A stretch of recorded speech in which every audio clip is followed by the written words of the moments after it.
Muy bien. Demos paso entonces a la conclusión del tema sobre las hemorragias de tubo digestivo y conversemos sobre lo que son las hemorragias digestivas bajas. El primer punto que debemos tocar es el que ya habíamos visto previamente, el de hacer una diferencia respecto a las hemorragias de tubo digestivo alto y de tubo digestivo bajo. Vamos a hablar de hemorragias altas cuando el punto hemorrágico se encuentre por encima del ángulo de Treitz. Y hablaremos de hemorragia digestiva baja cuando el sangrado, cuando la hemorragia esté por debajo del ángulo de Treitz.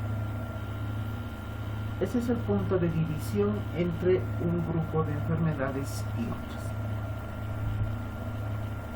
Como etiologías para este tipo de patologías, mencionaremos alteraciones de tipo anatómico, alteraciones sobre todo de tipo vascular, de origen vascular, que van a ocasionar, al igual que habíamos visto en la úlcera de Delafoe o en la enfermedad de Delafoe, donde se presentan vasos, sobre todo de tipo arterial, con un calibre mucho mayor a lo que usualmente deben presentarse en condiciones anatómicas normales, lo cual va a predisponer la presencia de una diferencia en la estructura del endotelio vascular, al ser vasos de mayor volumen, de mayor calibre, de mayor diámetro.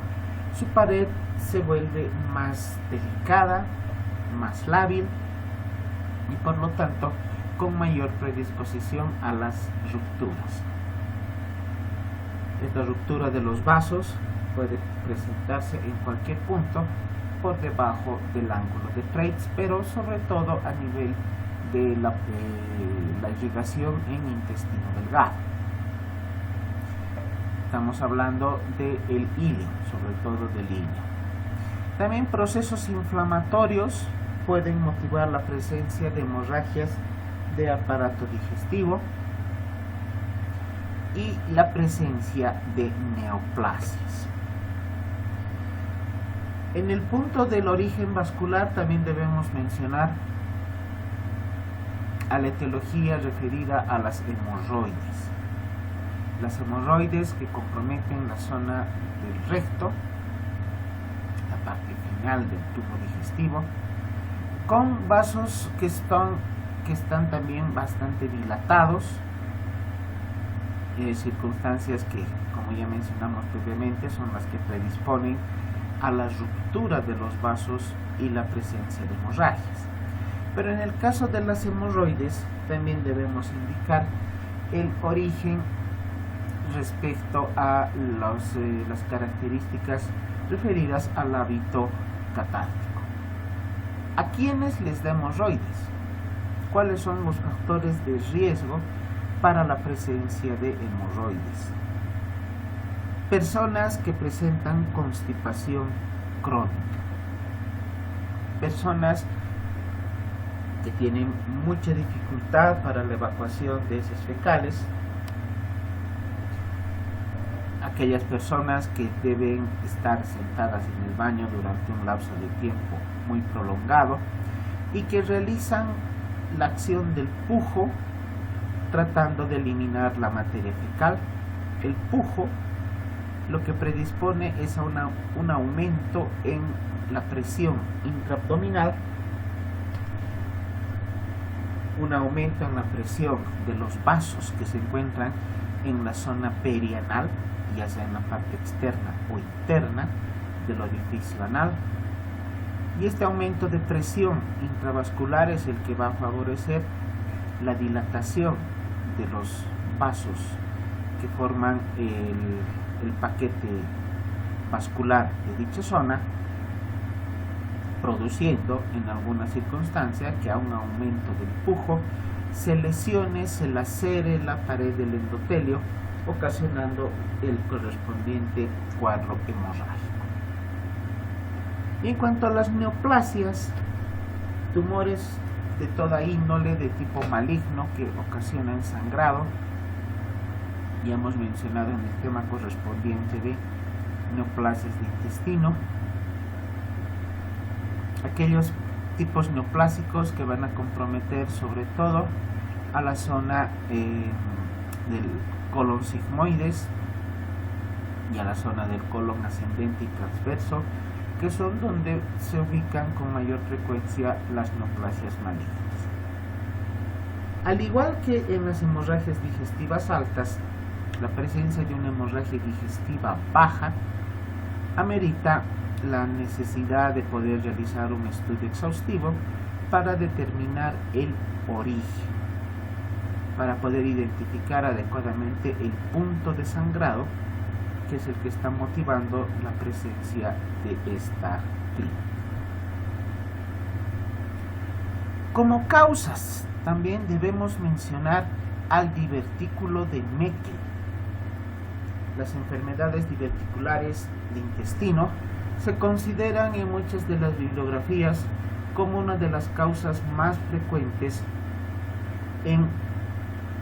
como hemorragia digestiva baja en personas jóvenes, en personas menores a los 50 años, y también está descrita esta causa como un tipo etiológico que debe ser tomado en cuenta en el ámbito de la pediatría. Para hablar ya de patologías neoplásicas,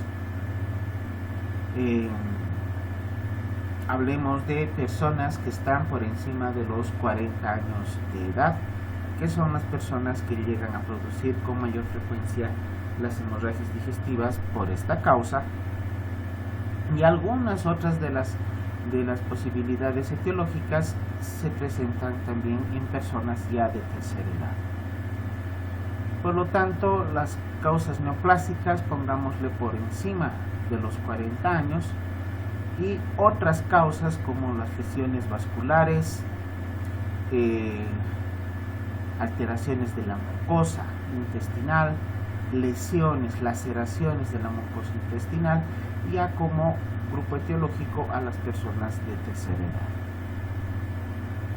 Otras causas menos frecuentes, pero que deben ser tomadas en cuenta al momento de la evaluación de un paciente con hemorragia digestiva baja: a la enfermedad de Crohn, que es la ileitis terminal, un proceso inflamatorio que compromete al tercio distal del ileum, comprometiendo también a la válvula ileocecal, que debe ser tomada en cuenta como posible origen de una hemorragia digestiva baja. Varios tipos de procesos infecciosos, sobre todo los relacionados a la infección por amebas como agente parasitario, y a la Shigella como agente infeccioso. Ambos tipos de procesos infecciosos pueden también motivar la presencia de una hemorragia digestiva baja. Procesos de isquemia de la mucosa intestinal por obstrucción de la circulación sanguínea arterial que da la irrigación correspondiente a la pared intestinal, como es el caso de las vasculitis, las varices a nivel de intestino delgado, donde drena la sangre que está proveniendo de intestino delgado directamente a vena cava inferior. Por lo tanto, al igual que hablábamos en hemorragias digestivas altas de la hipertensión portal como causa de las varices esofágicas, para la presencia de varices a nivel de intestino, el origen será la obstrucción o el aumento de presión dentro de la vena cava inferior, que tiene también sus variantes, tiene sus cuadros etiológicos que ya son motivo de estudio de la materia de hematología. La presencia de varices en intestino delgado debemos considerar como una causa realmente rara, tomando en cuenta que al ser la vena cava inferior un vaso de gran calibre, la obstrucción total o parcial o el aumento de la presión de este vaso es un proceso poco frecuente y por lo tanto la presencia de varices en el intestino también será una patología extremadamente rara.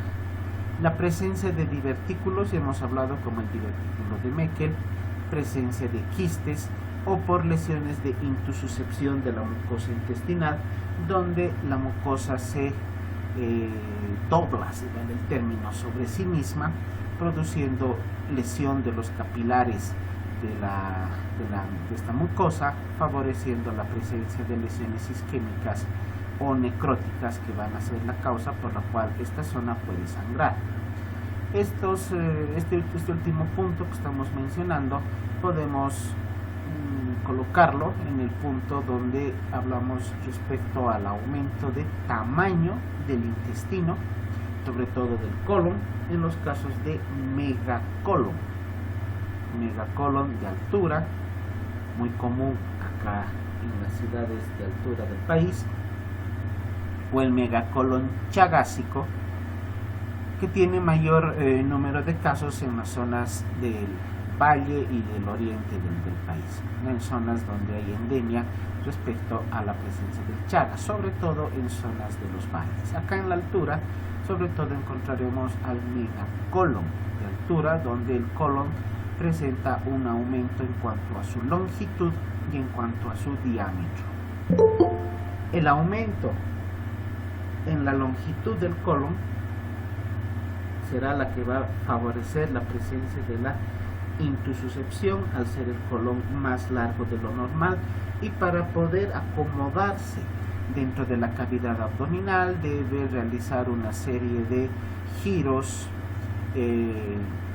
para poder entrar, el término, ¿no? Para poder caber en un espacio pequeño, que es la cavidad del abdomen, con un colon mucho más largo de lo que debería, y por lo tanto esto favorece a que el colon en algún momento pueda girar o torcerse sobre su propio eje. Las hemorragias del colon las mencionamos como una de las causas etiológicas para la presencia de hemorragias de tubo digestivo bajo. Dentro de estas tenemos que comentar a las neoplasias y también a las hemorroides. Ya hemos comentado las características principales de estas dos patologías, sobre todo de las neoplasias, donde ya hemos hablado con mucho detalle en una anterior clase. Estos cuadros de hemorragias digestivas bajas ameritan hospitalización.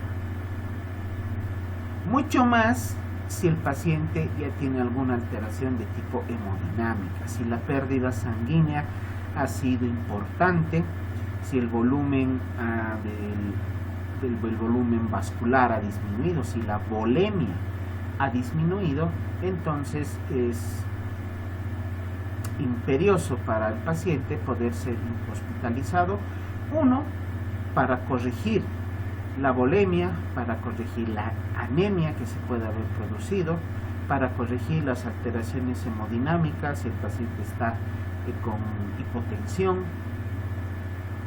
y como segundo punto que amerita la hospitalización de estos pacientes, mencionamos a determinar el origen.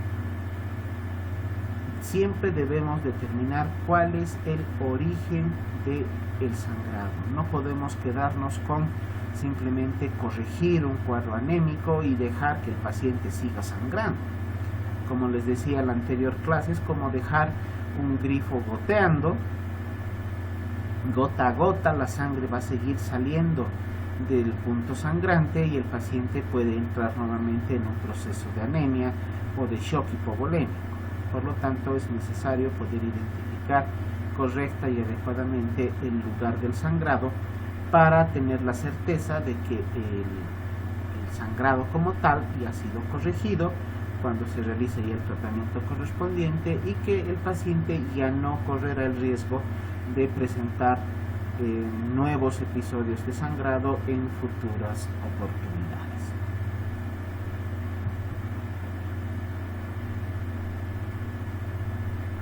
Después Debemos también comentar la presencia de los divertículos, las ectasias vasculares, que son las dilataciones de los vasos, esas que al igual que las hemorroides van a producir una pared endotelial muy delicada de los vasos, con mucha predisposición a la ruptura, a la laceración.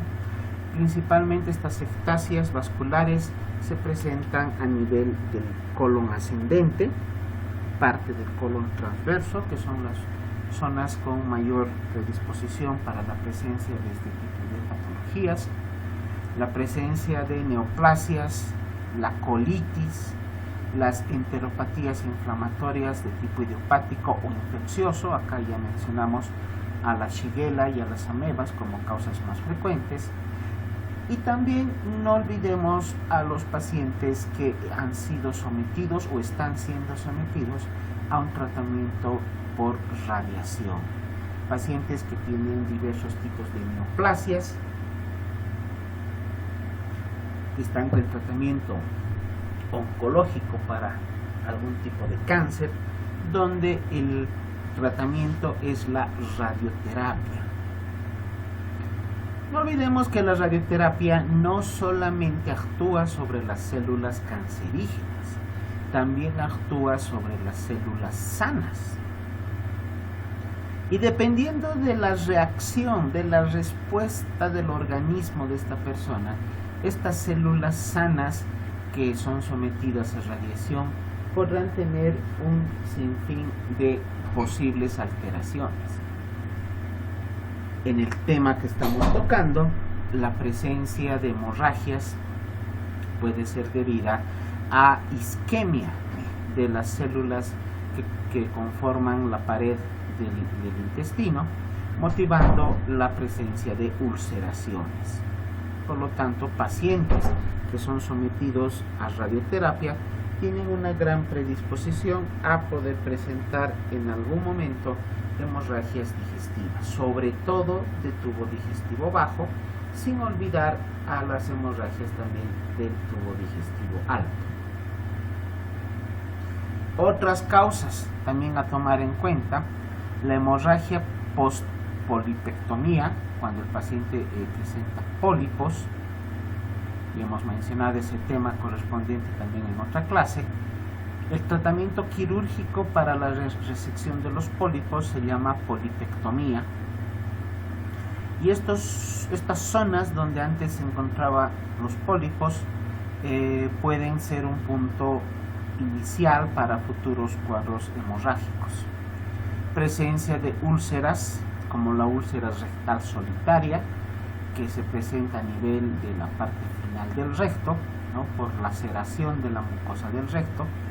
Acá debemos mencionar que un factor de riesgo que predispone a este tipo de lesión, la presencia de úlceras, fisuras anales, laceraciones de la mucosa anal, es la práctica sexual a través del recto.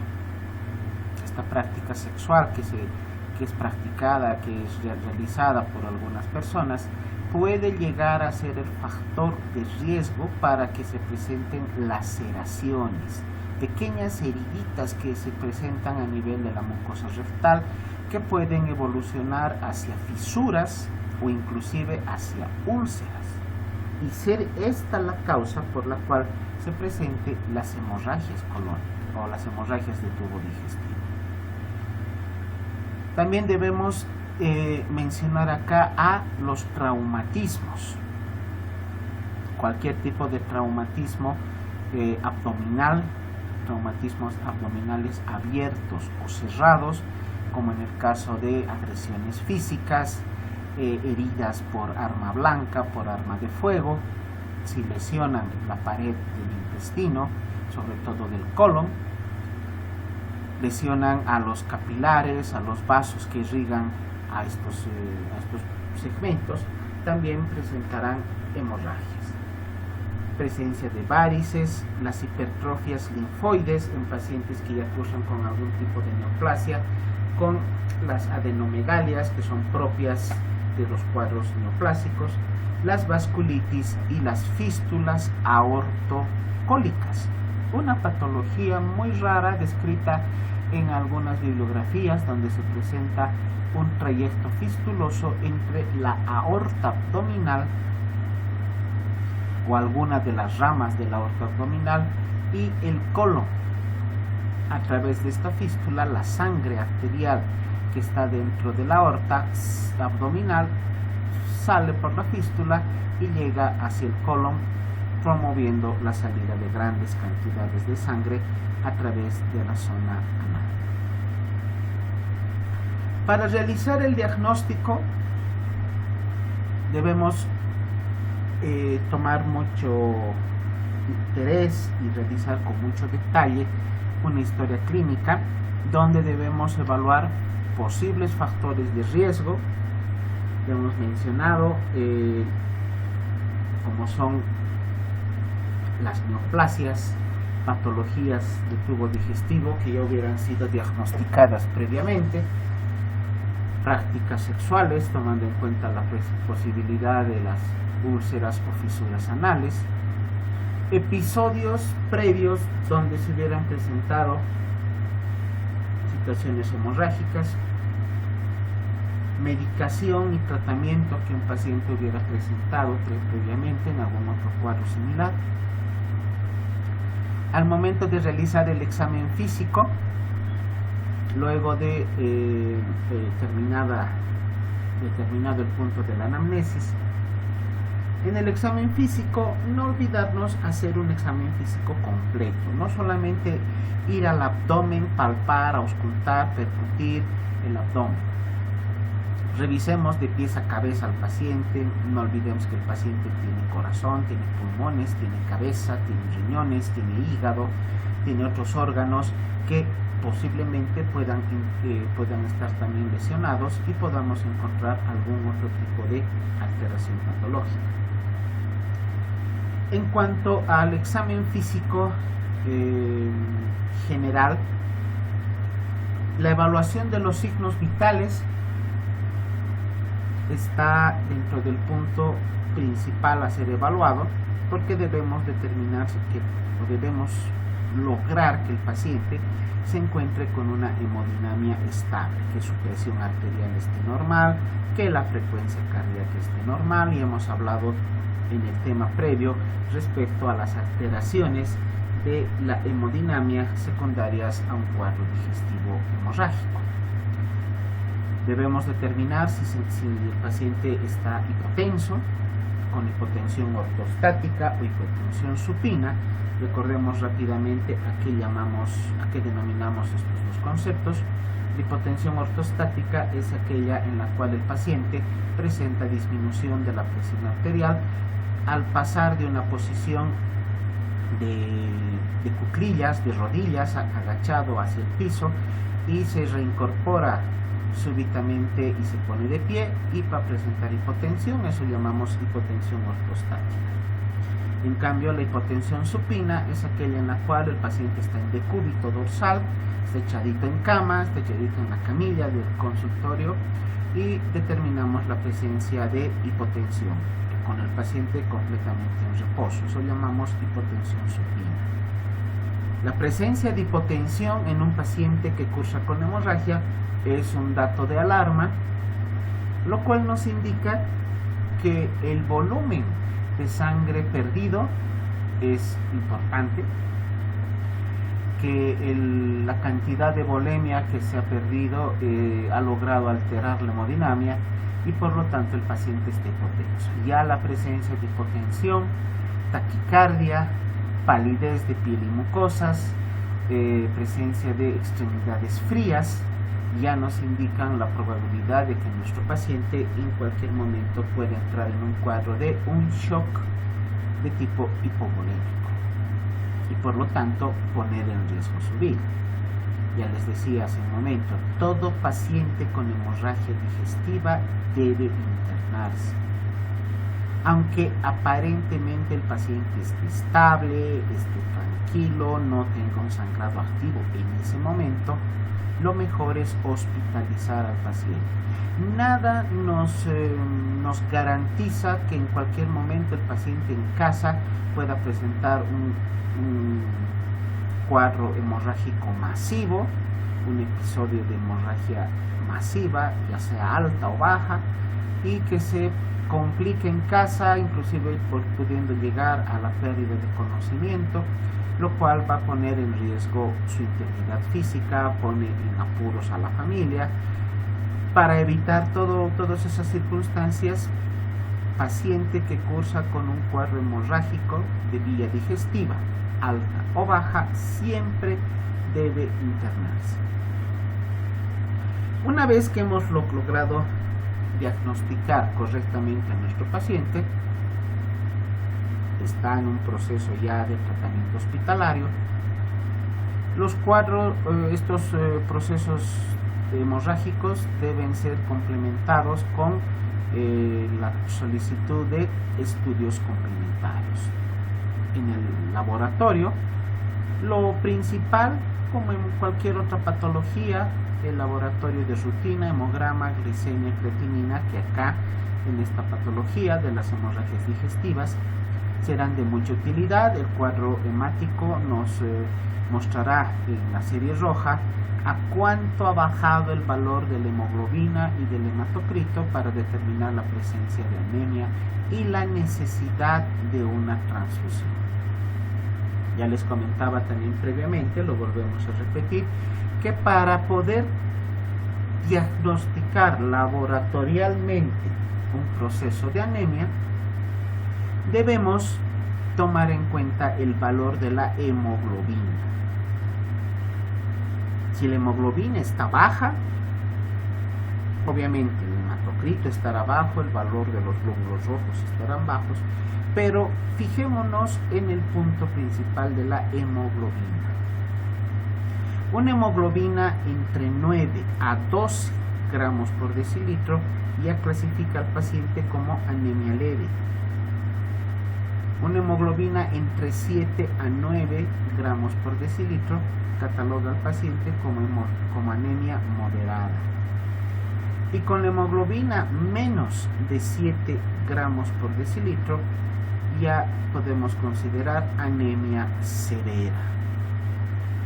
Entonces tomemos en cuenta el valor de la hemoglobina para poder calificar a nuestro paciente en anemia en sus distintos grados. ¿Cuándo transfundimos a un paciente?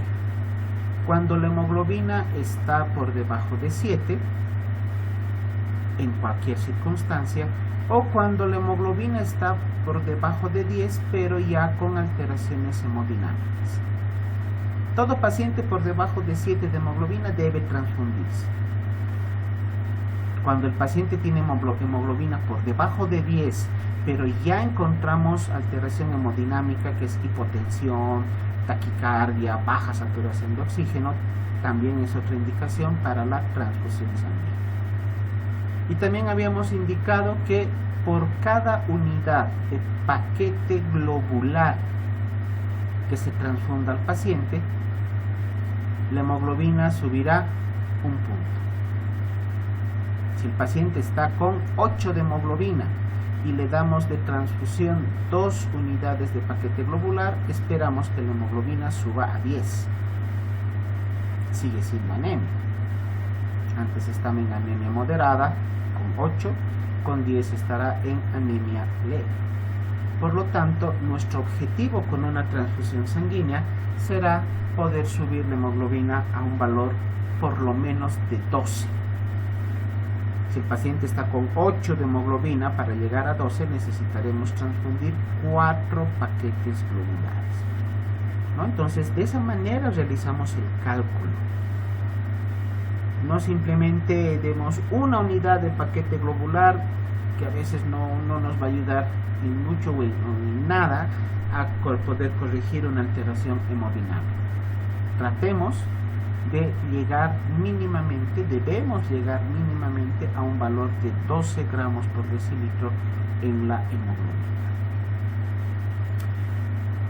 Hablando de la química sanguínea, otro de los laboratorios que debe ser evaluado adecuadamente es el de la función renal, la creatinina. Si una creatinina está elevada ante un cuadro de una hemorragia digestiva, ya nos indica que el paciente está con una insuficiencia renal aguda prerrenal por hipovolemia.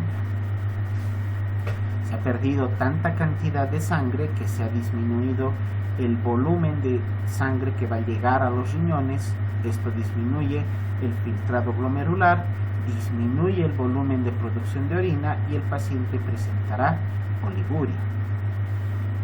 Con lo cual la eliminación de compuestos azoados se verá alterada y los compuestos azoados a nivel de plasma sanguíneo empezarán a subir, principalmente el valor de la creatinina.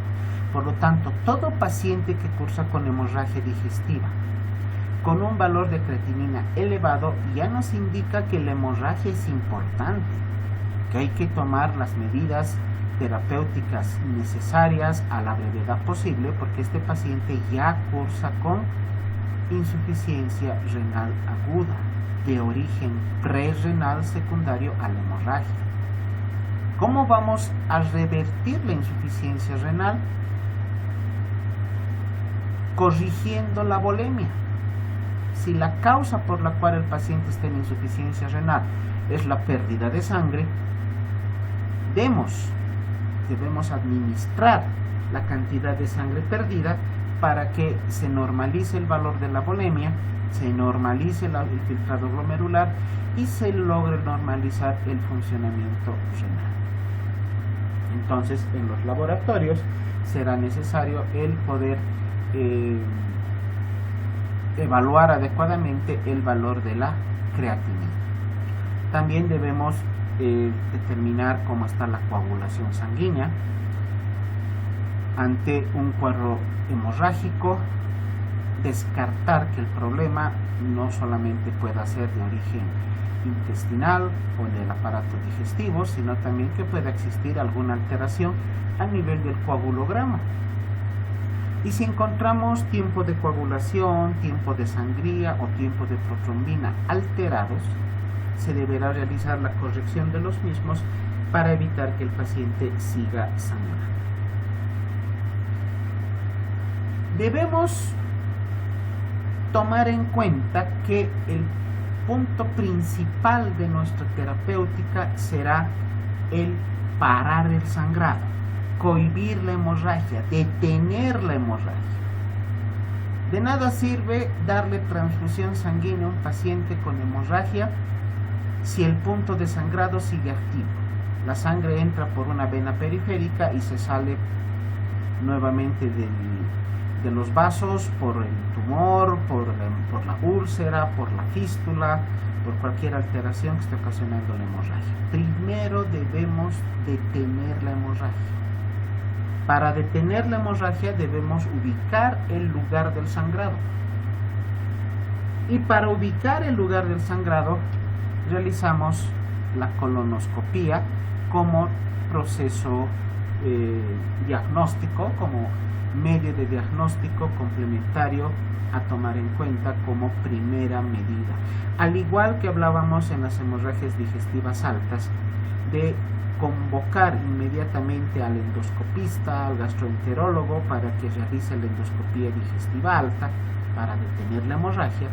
De igual manera, acá en las hemorragias digestivas bajas, la realización de una colonoscopía será de extrema utilidad para poder ubicar el lugar de sangrado, determinar si es posible cohibir la hemorragia, detener la hemorragia en ese momento. Y una vez que la hemorragia ha sido detenida, el problema está resuelto. Y ahí recién damos orden de transfusión sanguínea y de todos los otros pasos para el tratamiento, para corregir la volemia, normalizar la volemia. Si el paciente está en el cuadro de shock hipovolémico, poder sacarlo de ese estado de shock hipovolémico y ya no tener el riesgo vital para nuestro paciente, sacarlo de ese riesgo de fallecimiento si es que el shock hipovolémico se mantuviera en el tiempo. Y acá también quiero hacer hincapié en un punto que debemos tomar en cuenta.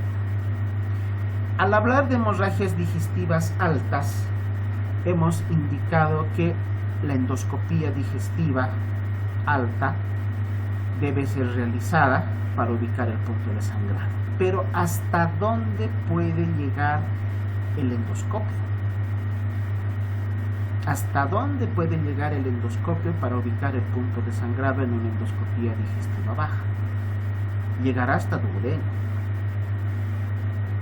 Solamente hasta duodeno. No puede ingresar más allá porque la longitud del endoscopio tampoco nos permite poder ingresar a zonas más distales. Y cuando realizamos una colonoscopía, ¿hasta dónde ingresa el colonoscopio? Hasta la válvula ileocecal, hasta el cielo.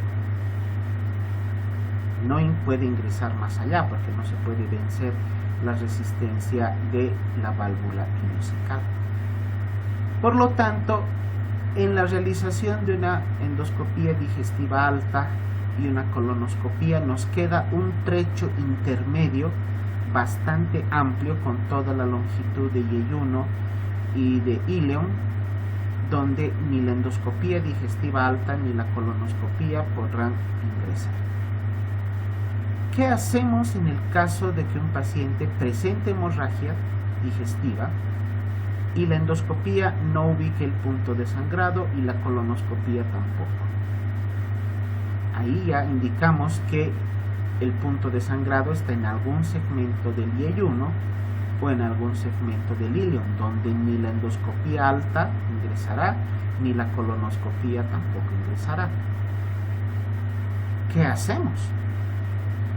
Realizar lo que se conoce como cápsula endoscópica, que ya en algún momento habíamos conversado.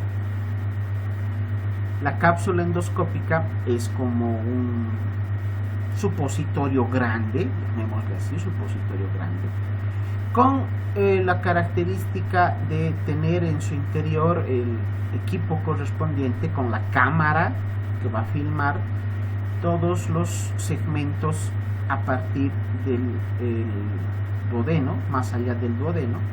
O sea, logrará ingresar hasta yeyuno, logrará ingresar a ileum para poder observar los segmentos que puedan estar consangrados.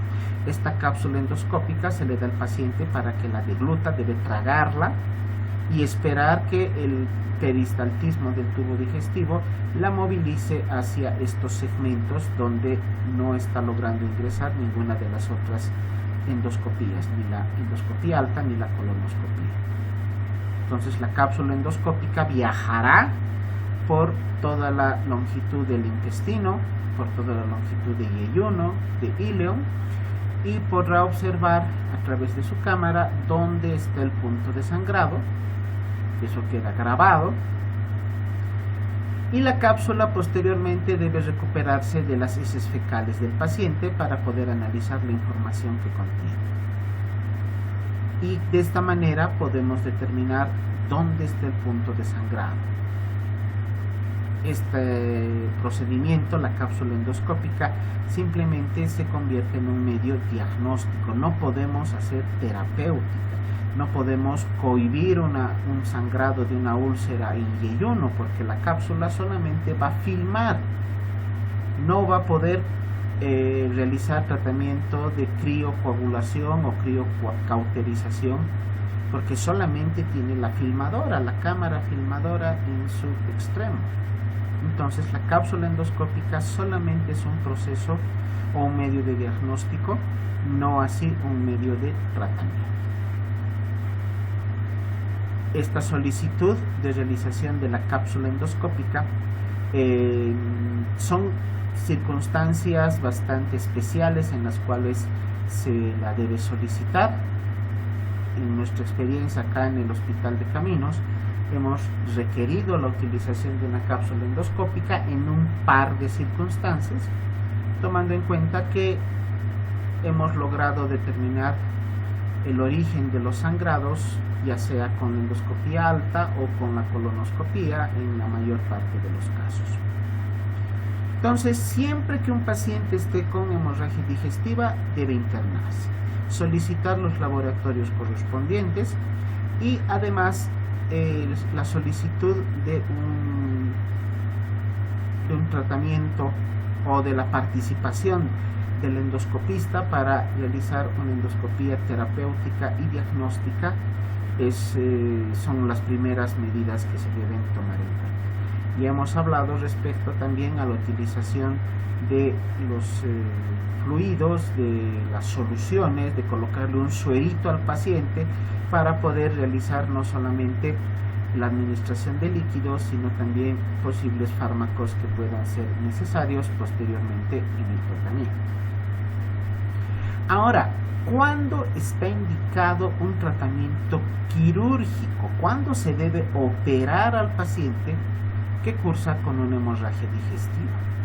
Cuando las hemorragias son profusas, continuas o recidivantes. Cuando el volumen de sangre perdido es de tal magnitud, en una cantidad muy importante, que pone en riesgo la vida del paciente. Entonces, ahí está indicado un tratamiento quirúrgico. Someter al paciente a una laparotomía exploradora, abrir el abdomen y poder visualizar el punto de sangrado para realizar el tratamiento correspondiente. Si el sangrado está a nivel de un segmento de intestino, el cirujano lo que hace es, dependiendo de la causa, dependiendo del tamaño de la lesión, tal vez cohibir la hemorragia en ese momento colocando un par de puntos en la pared intestinal, o si la lesión es muy grande o estamos ante la presencia de ulceraciones, de pólipos extensos, de divertículos, el tratamiento también podrá estar dirigido a realizar la resección quirúrgica de esa zona de intestino. Se saca un pedazo de intestino para evitar que la hemorragia siga activa. Entonces, se opera al paciente cuando las hemorragias son abundantes, son profusas, continuas en el tiempo o recidivantes ante un cuadro previo de hemorragia que ya fue tratado y controlado. La presencia de un nuevo episodio hemorrágico también será indicación de tratamiento quirúrgico. O de cualquier tipo de lesión hemorrágica que no pueda resolverse a través de un tratamiento médico endoscópico. Si a través de la endoscopía alta o baja el cuadro hemorrágico no puede ser detenido por la cantidad de lesiones, el tamaño amplio de las lesiones o presencia de múltiples lesiones hemorrágicas que no puedan ser controladas y no puedan resolverse a través de la endoscopía, ahí también está indicado el tratamiento quirúrgico. También está descrita la presencia de hemorragias de origen desconocido, que se conceptualizan como una hemorragia persistente, recurrente, sin causa aparente en los estudios endoscópicos, radiográficos, ecográficos o cualquier otro tipo de estudio que se pueda realizar. Se presentan con melenas o hematoquesias y también pueden cursar con anemia de tipo ferropénica. En estos casos se recomienda realizar una angiografía como una prueba inicial para descartar la presencia de alteraciones vasculares de tipo anatómico, malformaciones de los vasos que puedan ser la causa de estas hemorragias, o, como ya les he mencionado hace un momento y con mucho detalle, la realización de cápsula endoscópica. La cápsula endoscópica entonces no se realiza en todos los casos, solamente en aquellos en los cuales se presenta una hemorragia digestiva donde ningún otro tipo de estudio complementario nos ayudará a identificar el origen. Ahí entonces está indicada la realización de una cápsula endoscópica o cápsula de video, que también se llama. La sangre oculta en heces es también un método de diagnóstico utilizado para poder evidenciar la presencia de sangre junto con las heces fecales. Muchas veces la magnitud del sangrado es mínimo,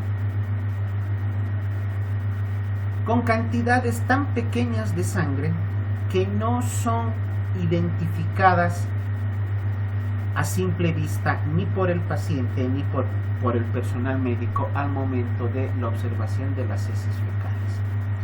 Por lo tanto, se solicita al laboratorio el estudio que se llama sangre oculta en heces, donde el laboratorio clínico, a través de una serie de procesos laboratoriales, podrá identificar la presencia de pequeñas, mínimas cantidades de sangre en las heces fecales y nos reporta como sangre oculta positiva o negativa.